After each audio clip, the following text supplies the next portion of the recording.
Good morning, friends. My name is Pradeep Kumar Upadhyay. I am working in a Resonance Institute as a GS faculty. Today we will discuss about the morning bus, in which we will discuss about the Hindu newspaper, in which we will cover the national news, international news, Indian economy news, and banking news, finance news, environment news, and defense and security news, and sports news. Lastly, we will discuss the whole material in a deep way. We will discuss about the various news and various incident which was happening on the last day. Okay, one by one we will discuss about the whole topic. Initially we have taken the news that we have seen that this is an environment news. This is concern for the environment news.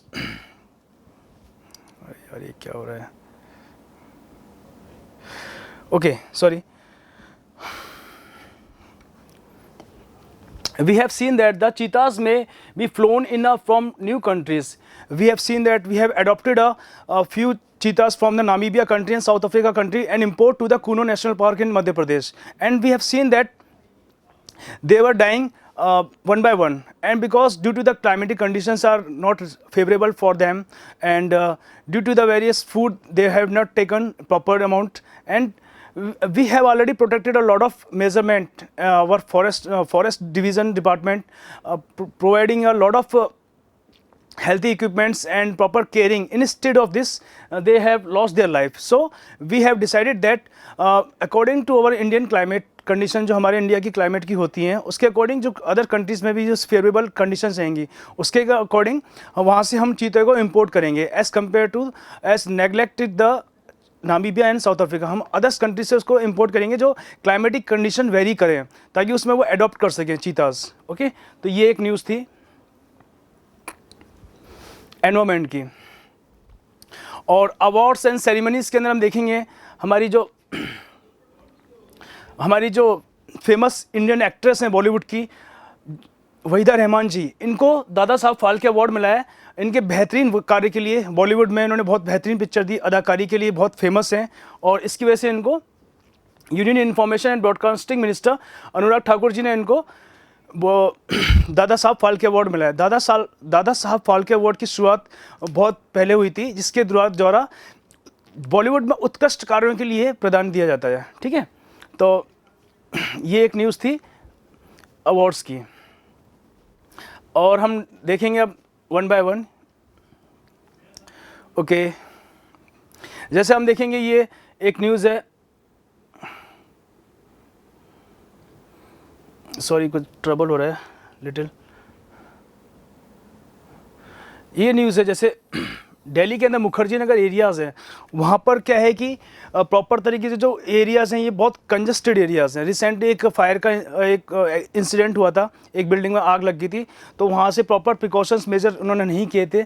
इसलिए जो municipal corporation ने decide किया है कि उनको जो buildings हैं जो उनको सील कर दिया जाएगा और प्रॉपर तरीके से उनको अवेयर किया जाएगा कि आप कोचिंग सेंटर रन कर रहे हैं तो आपको प्रॉपर तरीके से इवैक्यूएशन के लिए आपके पास प्रॉपर रिसोर्सेज हैं या नहीं है. ओके, और स्टूडेंट्स की सेफ्टी के लिए आपने क्या कार्य किए हैं, और जो उसको नेगलेक्ट करेगा उनकी कोचिंग्स को बंद कर दिया जाएगा. ठीक है, तो ये एक इनिशिएटिव लिया है दिल्ली गवर्नमेंट ने.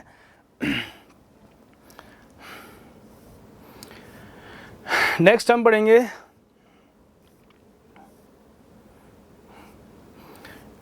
हम डिस्कस करेंगे.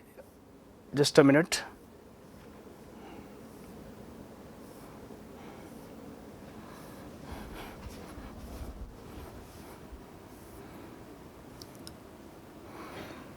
पंजाब का रिसेंटली आपने जो देखा होगा, अभी जो खालिस्तानी मूवमेंट चल रहा है, प्रॉपर तरीके से वो जो कैनेडियन गवर्नमेंट है, और उन्होंने जो एक्सट्रीमिस्ट हैं जो खालिस्तानी मूवमेंट को इनिशिएट करते हैं.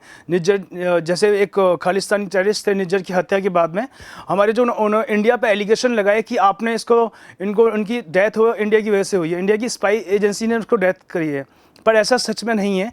एक्चुअली में क्या, हम तो हमेशा एक हमारी फॉरेन पॉलिसी के अकॉर्डिंग हम we are the peaceful country and we always follow the peaceful coexistence with other countries. Okay, so इसके बाद से क्या है कि गवर्नमेंट ने, वहाँ की कैनेडियन गवर्नमेंट ने और इंडियन गवर्नमेंट ने बहुत they have imposed a lot of sanctions on each other and their citizens and their basic needs. Okay, जो बेसिक राइट्स थे उन पे इन्होंने सेंसस लगा दिए हैं, आना जाना एकदम रुक गया है प्रॉपर तरीके से। तो इसके लिए क्या है कि पंजाब का एक हॉस्पिटलिटी सेक्टर है, हॉस्पिटलिटी सेक्टर जिसमें होटल मैनेजमेंट और इवेंट्स मैनेजमेंट होते हैं, जितने भी वेडिंग्स इवेंट्स में फंक्शंस वगैरह ऑर्गेनाइज करते हैं। तो पंजाब के एनआरआईज होते हैं, वो इंडिया के कल्चर में आके, पंजाबी कल्चर में आके अपने को एक एनहेंस करते हैं, वहाँ पे आके वेडिंग सेरेमनी को वेडिंग सेरेमनी इंडियन जो पंजाबी कल्चर है उसमें करना चाहते हैं। तो उससे क्या होता है, रेवेन्यू जनरेट होगा। तो रेवेन्यू जनरेट होगा, बट ये जैसे ये प्रॉपर तरीके से ये जो सेक्टर है हिट हुआ है, क्योंकि कोविड-19 के टाइम पे सब चीज़ें बंद हो चुकी थी, उस टाइम पे भी ये हिट हो गया था। पर अभी रिसेंटली जो हॉस्पिटलिटी सेक्टर ये फॉल हो गया है due to the collision between the two governments, between the India and USA, India and Canada. Okay, तो ये सब चीज़ें हैं। नेक्स्ट देखेंगे हम,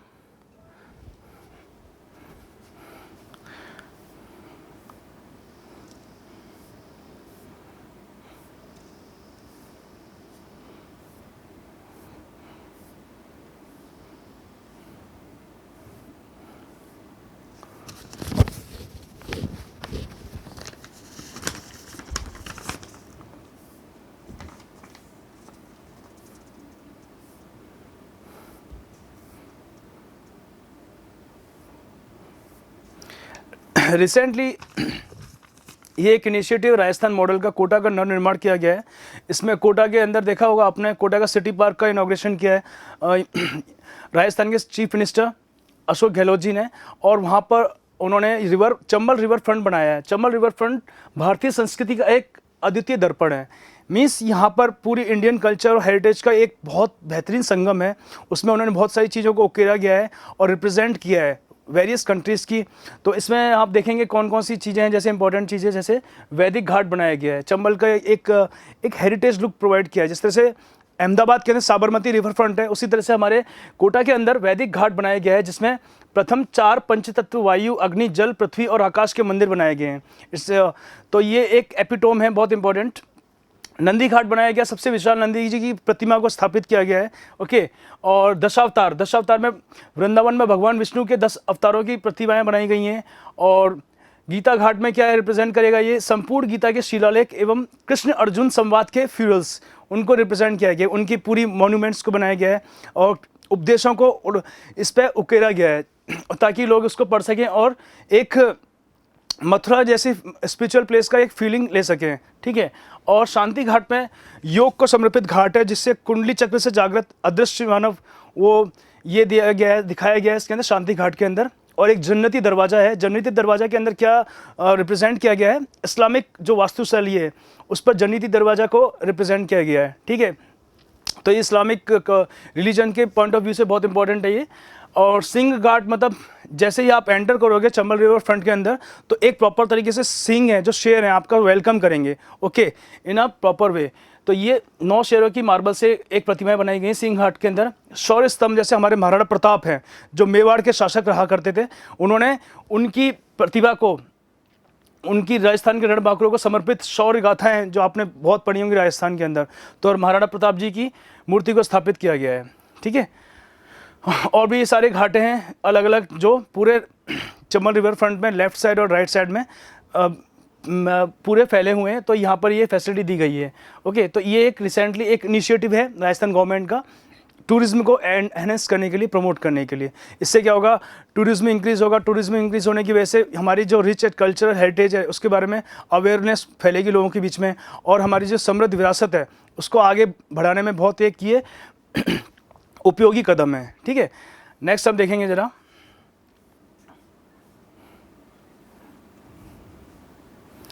अभी आपने देखा होगा Karnataka monumental challenge, means UNESCO की वर्ल्ड हेरिटेज लिस्ट के अंदर 41 नंबर पे वेस्ट बंगाल के शांति निकेतन जो ओपन स्कूल्स हुआ करते थे, ओपन विद्यालय हुआ करते थे, वहाँ पर जो शिक्षाएं दी जाती थी, तो उसको 41 लिस्ट में शामिल किया गया है। 42nd लिस्ट में शामिल किया गया है यहाँ के जो मंदिर हैं, होयसल मंदिर, बेल्लूर, हेलेबिड एंड सोमनाथपुर के जो कर्नाटका में मौजूद हैं, उनको यूनेस्को की 42nd वर्ल्ड हेरिटेज लिस्ट में शामिल किया गया है। इसका इंपॉर्टेंस इसलिए है क्योंकि ये बहुत ही एंशियंट टाइम के हैं, और यहाँ पर क्या होगा, आप जानते हो, आप द्रविड़ शैली ये मंदिर जो द्रविड़ शैली के बने हुए हैं, जानते हैं आप, बेसिकली मंदिर से शैली होती है।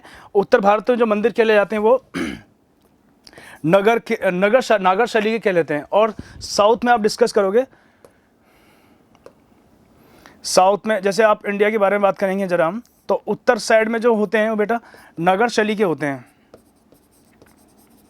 और जो साउथ में होते हैं ये द्रविड़ शैली के होते हैं मंदिर। Okay, Dravida architecture. और जो मध्यकालीन भारत के अंदर जो हैं ये वेसर शैली के होते हैं। ओके, तो बेसिकली इनको वर्ल्ड हेरिटेज लिस्ट में शामिल किया गया। इनका उद्देश्य ये है कि अब प्रॉपर तरीके से इनकी कंजर्वेशन के लिए एक मुहिम चलाएंगी। जैसे इसमें बहुत सारे इनिशिएटिव लिए गए थे हमारी गवर्नमेंट ऑफ इंडिया के थ्रू, मैं आपको डिस्कस करता हूँ।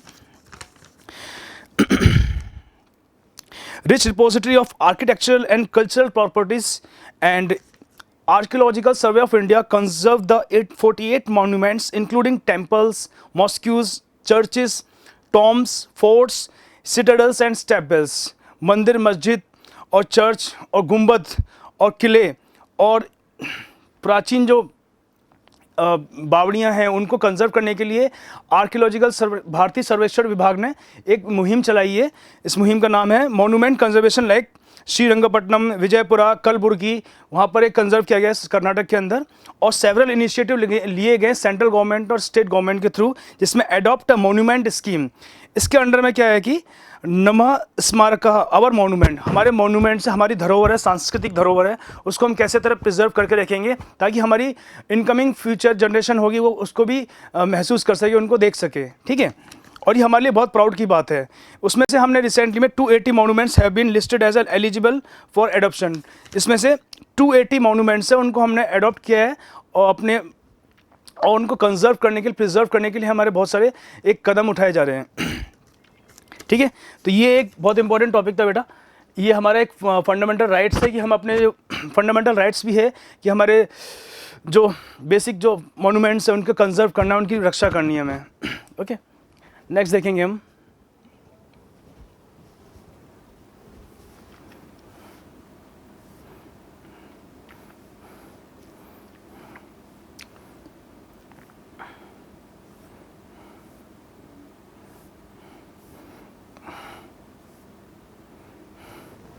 देखो ये बहुत इंपॉर्टेंट टॉपिक है। जैसे चार्जेस ऑफ जो एमपीज़ हैं, जो मेंबर ऑफ पार्लियामेंट के एमपीज़ हैं, उन पर डिफरेंट टाइप्स के क्रिमिनल केसेस चल रहे हैं इस टाइम रनिंग में। इसमें एक एनालिसिस किया है, एक चार्ट आया, सर्वे आया, इसके अकॉर्डिंग एमपी जो क्रिमिनल केसेस है उनके 306 क्रिमिनल केसेस हैं इस टाइम पे। उसमें से सीरियस क्रिमिनल केसेस कितने हैं, 194 हैं। अटैम्प्ट टू मर्डर केसेस कितने हैं, 32 हैं। और क्राइम अगेंस्ट वुमेन केसेस कितने हैं, 21 हैं। मर्डर केसेस कितने हैं, 11। एंड रेप केसेस कितने हैं, 4 है। Serious criminal cases include non bailable offences, murder, kidnapping, prevention of corruption, rape and crimes against women. ये बहुत ही एक हीनियस थिंग है दैट कि ये एक मेंबर ऑफ पार्लियामेंट है। ओके, और इनके खिलाफ ये सब केसेस होने, इट मीन्स दैट ये बिल्कुल लचर व्यवस्था है एक प्रशासन की। तो ये इसकी जिम्मेदारी कौन लेता है, ये न्यायालय को ये सुनिश्चित करना पड़ेगा, इनके खिलाफ सख्त एक्शन लिया जाए। अभी रिसेंटली में ये काफ़ी चर्चा में आए थे, ब्रजभूषण सिंह, ये गोंडा से सांसद हैं ये। ओके, और इनके खिलाफ जो कुश्ती पहलवान थे उन्होंने बहुत सारे चार्जेस लगाए थे और बाकी इन पर केसेस वगैरह चल रहे हैं। पर इलेक्शन से पहले इनको एक मेजॉरिटी में आने से, पावर में आने से पहले इनकी सारे केसेस, इनको अगर ये फॉल्स पाए जाते हैं इनको कड़ी से कड़ी सज़ा दी जानी चाहिए। अगर नहीं पाए जाते तो प्रॉपर तरीके से इनको एक पार्टिसिपेट करने का एक मौका दिया जाना चाहिए। ठीक है, पर ये जो जितने भी ये हैं, जितने भी हाईलाइटेड जो डिफरेंट पार्टीज़ के, तो इनके खिलाफ प्रॉपर तरीके से इन्वेस्टिगेशन बिठा के एक उच्चतम न्यायालय का एक डिसीजन के बाद इनको प्रॉपर तरीके से एक्शन लिया जाना चाहिए। ये बहुत इंपॉर्टेंट है एक हमारी संविधान की अक्षुरता को बनाए रखना और संसद की गरिमा को बनाए रखने के लिए। ठीक है, नेक्स्ट हम देखेंगे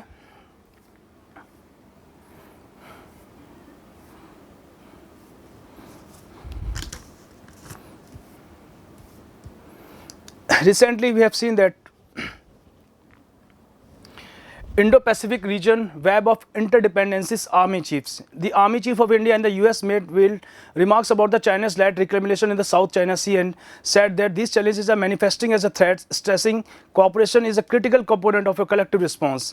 अभी हमने एक Indo-Pacific summit हुई है उसके अकॉर्डिंग 13th IPACC उसमें आर्मी चीफ्स थे, उसमें यूएस के army chief of Indian army के चीफ्स थे, उन्होंने समिट में पार्टिसिपेट किए हैं, आपस में बायलैटरल टॉक हुई आपस में वेरियस इश्यूज़ पे, just like in issues like counter terrorism focus करना और ड्रग ट्रैफिकिंग उसको रिमूव करना, ओके, और जो इस टाइम पे चल रहा है नार्को टेररिज्म उसको कंट्रोल करना और establish military bases, new military bases for the strategically point तो एनहेंस करने के लिए इंपॉर्टेंट एग्रीमेंट किए गए हैं दोनों वेरियस आर्मीज़ के बीच में, और ट्रांसनेशनल थ्रेट्स ऑफ टेररिज्म को काउंटर करने के लिए एंड क्लाइमेट चेंज हो रहे हैं, कॉन्सिक्वेंसेस ऑफ क्लाइमेट चेंज होते हैं उसमें कैसे एडेप्टेबिलिटी करना है और ह्यूमैनिटेरियन असिस्टेंस प्रोवाइड करना है। जैसे हमारी इंडियन आर्मी और यूएस आर्मी और वेरियस आर्मीज़ हैं जो यूएन में वर्क करती हैं, केन्या के अंदर, अफ्रीकन कंट्रीज़ के अंदर, ओके, वहाँ पर ह्यूमैनिटेरियन असिस्टेंस प्रोवाइड करती हैं, वहाँ की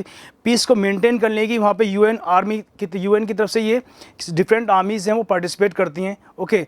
तो ये सब चीज़ें बहुत इंपॉर्टेंट हैं। एक मीटिंग से एक प्रॉपर तरीके से आपस में एक बायलैटरल एग्रीमेंट हुए साइन और जो बीच में जो म्यूचुअल अंडरस्टैंडिंग है वो एक रोबस्ट होगी, ठीक है।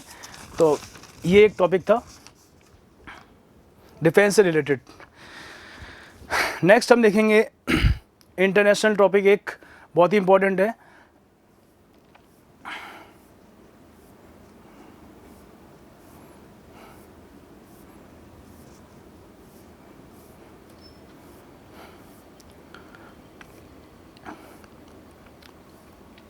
ये बहुत इंपॉर्टेंट टॉपिक है बेटा।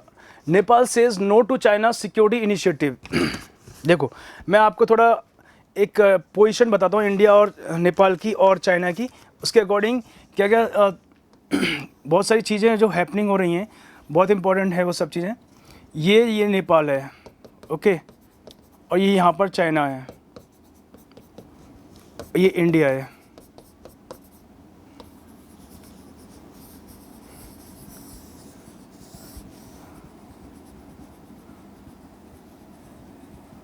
ठीक है। तो ये पूरा चाइना ने काउंटर किया है और ये नेपाल का पूरा बॉर्डर हमारे इंडिया से कनेक्टेड हो रखा है, ओके। तो नेपाल में आप जानते हो मधेसी लोगों की प्रॉब्लम होती रहती है और यहाँ पर मैक्सिमम जो मेजॉरिटी है वो हिंदू पॉपुलेशन है और बुद्धिज़्म रहते हैं यहाँ पर, और चाइना की भी मैक्सिमम जो पॉपुलेशन है वो बुद्धिज़्म को फॉलो करती है और ये एक बहुत तरीके से सॉफ्ट पावर पॉलिसी का पार्ट है हमारी इंडिया का, ठीक है। तो चाइना क्या करता है, ये बेटा क्या है, बफर स्टेट की तरह वर्क करता है। Nepal is just like a working as a buffer state. तो चाइना क्या करता है कि कुछ भी इंडिया को कंट्रोल करने के लिए नेपाल को इन्फ्लुएंस करता है अपनी ओर अट्रैक्ट करने के लिए। इसके थ्रू वेरियस इनिशिएटिव लिए हैं जैसे चाइना का, तो हम डिस्कस करेंगे बाद में इस चीज़ को। तो ये इंपॉर्टेंट चीज़ है, देखो कि नेपाल स्ट्रेटेजिकली सामरिक रूप से बहुत महत्वपूर्ण है हमारे लिए और चाइना को काउंटर करने के लिए, ठीक है। नेपाली सोल्जर्स हैं हमारे इंडियन आर्मी के अंदर वर्क करते हैं, जैसे गोरखा राइफल्स के अंदर हैं, ओके। तो ये गोरखा राइफल्स अलग से नेपालियों के लिए, नेपाल के लोग इसमें सर्व करते हैं, ठीक है। ये बहुत, इसके मतलब क्या है कि हमने सॉफ्ट पावर पॉलिसी अपना रखी है इंडिया ने, इंडियन गवर्नमेंट ने, और इंडियन आर्मी के अंदर उनको एक पोजीशन देके, समझ में आई। तो इसके थ्रू प्रॉपर तरीके से लोगों का जो अटैचमेंट है वो इंडिया से थ्रू रहेगा, और जो मैक्सिमम हिंदी भाषा बोली जाती है और नेपाली भाषा बोली जाती है, मैथिली भाषा बोली जाती है, ओके। तो ये इन्फ्लुएंस किसका है, इंडिया की वजह से है, ओके।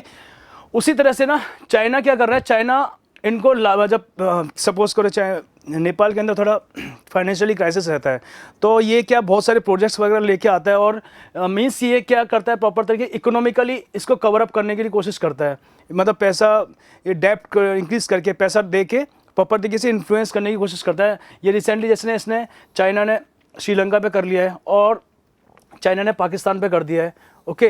तो ग्वादर पोर्ट हो गया और ये हम्बनटोटा पोर्ट हो गया जो 99 साल के लिए चाइना ने श्रीलंका को लीज पे दे दिया है, ठीक है। तो श्रीलंका ने चाइना को लीज पे दे दिया, सॉरी। तो मतलब समझ रहे हो आपकी इसका इन्फ्लुएंस कितना होता जा रहा है चाइना को काउंटर करने के लिए, तो ये हम देखेंगे इस चीज़ के अंदर। तो ये है ना क्या बोलता है, act of pearl policy, act of pearls policy, मतलब इंडिया को घेरों की नीति, मोतियों की तरह घेरों की नीति होती है ना, एक मोतियों की माला होती है, उस तरह से घेरने की कोशिश कर रहा है। ग्वादर पोर्ट पे इसका वर्क चल रहा है चाइना का।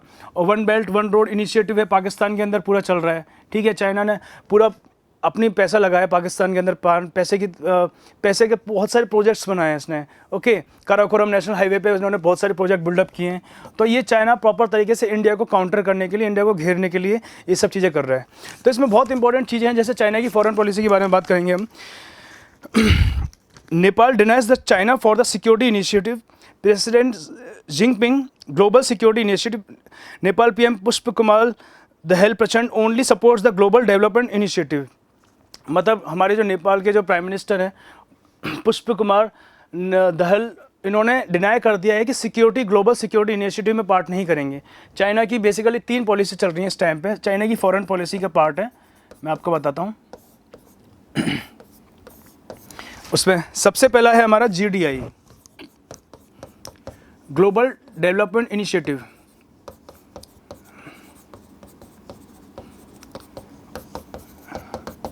मतलब जितना भी प्रोजेक्ट्स वर्क को डेवलप करना, ये चाइना का फोकस है। और नेक्स्ट है हमारा, इसका चाइना का है ग्लोबल GSI, ग्लोबल सिक्योरिटी को एनहेंस करना। चाइना अपने बॉर्डर्स को रोबस्ट कर रहा है और वहाँ पे आर्मी और एयरफोर्स को डिप्लॉय करके अपने स्ट्रेटेजिकली इम्पोर्टेंस क्रिएट कर रहा है। और नेक्स्ट है हमारा GCI, मिस ग्लोबल सिविलाइजेशन इनिशिएटिव।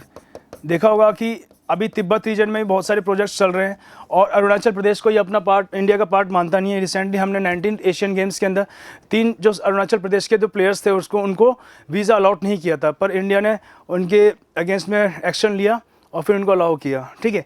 तो ग्लोबल सिविलाइजेशन इनिशिएटिव,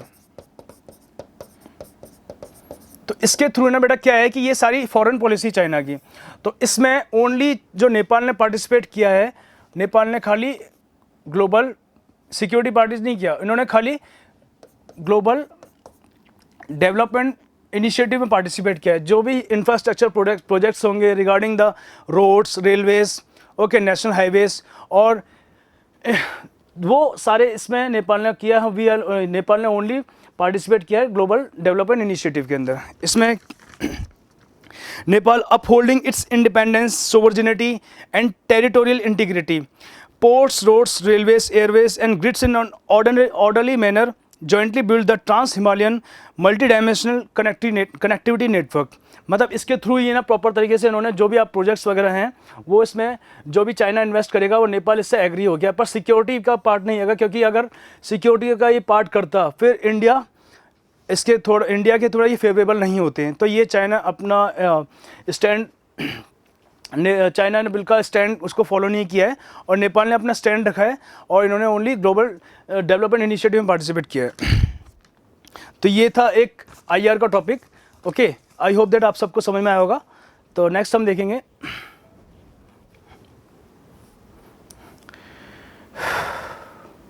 न्यूजीलैंड ने wraps up world cup preparation with series win over Bangladesh. Bangladesh को 2-0 से डिफीट कर दिया एक ODI सीरीज के अंदर बांग्लादेश न्यूजीलैंड की टीम ने, ओके। और वर्ल्ड कप का मैच होने वाला है तो पहले प्रिपरेशन हो रही है। तो आप देखेंगे एक जरा, अभी रिसेंटली में 19 एशियन गेम्स हुए थे चाइना के अंदर, तो उसमें first time Indian quartet which reign supreme in the team dressage event in the podium. ये जो हॉर्स राइडिंग इवेंट के अंदर जो 4 हमारे जो प्लेयर्स हैं उन्होंने पहला गोल्ड मेडल जीता है। इसमें सुदीप्ति, दिव्यकृति, हृदय, अनुष ने ये गोल्ड मेडल जीता है और ये हिस्ट्री क्रिएट करी है, ओके। तो एक ये स्पोर्ट न्यूज़ थी आपके लिए। And then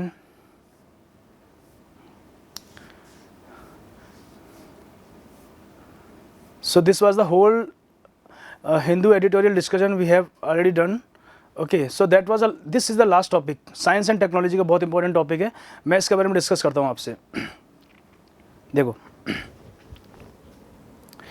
बेटा, ये India is running out of phosphorus, does the answer lies in our sewage. Means की जितना भी एग्रीकल्चर प्रोडक्शन से, एग्रीकल्चर का टॉपिक है प्रॉपर तरीके से, एनवायरमेंट का भी कनेक्टेशन है इसके साथ में। एनवायरमेंट का कनेक्शन इसलिए है क्योंकि मैं बताऊंगा 1 by 1। तो देखो कोई भी हम जैसे क्रॉप करते हैं, ग्रो करते हैं, तो प्रॉपर तरीके से बेसिक जो कंपोनेंट्स होते हैं जो सॉइल को चाहिए होते हैं और जो फर्टिलाइजर्स के अंदर होते हैं वो कंपोनेंट का मिक्सचर होता है NPK, nitrogen, phosphorus and potassium. Okay, तो ये तीनों कंपोनेंट्स अगर प्रॉपर प्रचुर मात्रा में सॉइल के अंदर मिलेंगे तो उसकी प्रोडक्टिविटी किसी भी सीरियल्स की ग्रो होगी। ओके, तो इसमें देखा होगा कि अभी जो प्रॉब्लम जो चल रही है ना, जो फॉस्फोरस को लेकर चल रही है, जो हमारी जो इंडिपेंडेंसी है फॉस्फोरस के, जो फर्टिलाइजर्स के कट्टे वगैरह होते हैं फॉस्फोरस के, वो डिस्ट्रीब्यूट होते हैं। ओके, गवर्नमेंट इनको डिस्ट्रीब्यूट कर रही थी किसानों को, तो प्रॉपर तरीके से, पर इसके इंपोर्ट करने के लिए बहुत सारी प्रॉब्लम हो रही है। जो फॉस्फोरस मटेरियल जो आता है फॉरेन कंट्रीज से, उसके अंदर क्या कैडमियम मिला होता है, और कैडमियम बहुत ही हार्मफुल कार्सिनोजेनिक कंपोनेंट होता है। कार्सिनोजेनिक बोलते हैं इसको, कार्सिनोजेनिक कंपोनेंट होता है ये, जिससे वेरियस हार्मफुल डिजीज होती हैं।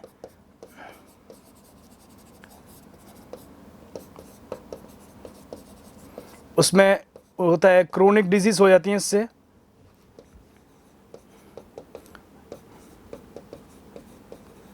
और स्किन एलर्जी। ये कैडमियम के अंदर होगा तो ये बहुत सारी प्रॉब्लम क्रिएट करता है। ओके, तो हम जैसे basically 6 countries have substantially cadmium free phosphorus reserve थी। 6 कंट्रीज हैं जो कैडमियम फ्री फॉस्फोरस को एक्सपोर्ट करती हैं, बट क्या है कि उनके पास भी शॉर्टेज हो रही है। तो EU countries no longer buy Russia, तो अब क्या कर रहे हैं कि India is the world largest importer of phosphorus, और जो इसकी cadmium laden deposit of West Africa है वहाँ से इंपोर्ट करता है। बेसिकली आपने देखो जो दाल भी है सबसे ज़्यादा वो इंपोर्ट करता है वो नामीबिया से करता है, दाल का इंपोर्ट करता है। ओके, और जो फर्टिलाइजर्स है फॉस्फोरस है उसमें ये सबसे ज़्यादा इंपोर्ट करता है अलग कंट्रीज से। इसकी वजह से प्रॉब्लम क्या हो रहा है कि फॉस्फोरस इज स्केर्स, एंड इसकी मैंने बता दिया आपके इसके एडवर्स इफेक्ट जो एनवायरनमेंट में क्रिएट करते हैं, और वाटर के अंदर ये सॉल्युबल होने के बाद में एल्गल ब्लूम्स और यूट्रोफिकेशन को इंक्रीज करता है। यूट्रोफिकेशन मीन्स जो वाटर के अंदर जो ऑक्सीजन का लेवल होता है उसको एकदम रिड्यूस कर देगा। इसकी वजह से जो जलीय जीव होंगे उनको ऑक्सीजन लेने की समस्या उत्पन्न होगी यूट्रोफिकेशन की प्रोसेस के थ्रू। ठीक है, तो ये मैंने आपको बताया। तो इसका एक सॉल्यूशन क्या देखा, सॉल्यूशन इसका अल्टरनेटिव क्या देखा, हमने देखा होगा कि हम बात कर रहे हैं डेली बेसिस पे कि हम नेचुरल फार्मिंग करेंगे। ओके, हम ग्रीन फार्मिंग करेंगे, और इसके लिए एक श्रीलंका कंट्री है, श्रीलंका कंट्री ने इसको अडॉप्ट भी किया था, बट वहाँ पे इतना ज़्यादा प्रोडक्शन नहीं हो पाया, और वहाँ पे जो वीट का प्रोडक्शन है, जो बेसिकली जो अनाज का उत्पादन है वो एकदम स्लो हो गया। ओके, ऑर्गेनिक फार्मिंग के थ्रू। तो ये भी एक लिटिल बिट इम्पैक्ट है, क्योंकि सॉइल भी अपनी ना प्रॉपर तरीके से फर्टिलिटी को मेंटेन करने के लिए एक उसको डिपेंडेंस हो चुकी थी, तो उसको प्रॉपर तरीके से रीप्रोसेस करने के लिए टाइम तो लगता ही हर चीज़ में। तो एक साथ वो सारे स्टेप्स नहीं करने ऑर्गेनिक फार्मिंग में, धीरे धीरे चीज़ों को हम साइमल्टेनियसली करते जाएंगे ताकि सॉइल इस चीज़ को मैनेज कर सके, और जो इंपॉर्टेंट न्यूट्रिएंट्स हैं उसको ऑर्गेनिक वे में मिल सके, ताकि प्रोडक्शन को वो एनहेंस कर सकेगा। ठीक है, तो ये सारी चीज़ें हैं। तो इसका हमें एक इम्पॉर्टेंट ढूंढना पड़ेगा कि अल्टरनेटिव ढूंढना पड़ेगा, और ताकि ये प्रॉब्लम फेस ना कर सकें, तो ये ताकि इससे प्रॉपर तरीके से वाटर इकोनॉमी को भी बैलेंस कर सके और हम अदर कंट्रीज़ पे भी डिपेंडेंस कम हो सकेंगे। ओके, तो ये एक एनवायरनमेंट का टॉपिक था।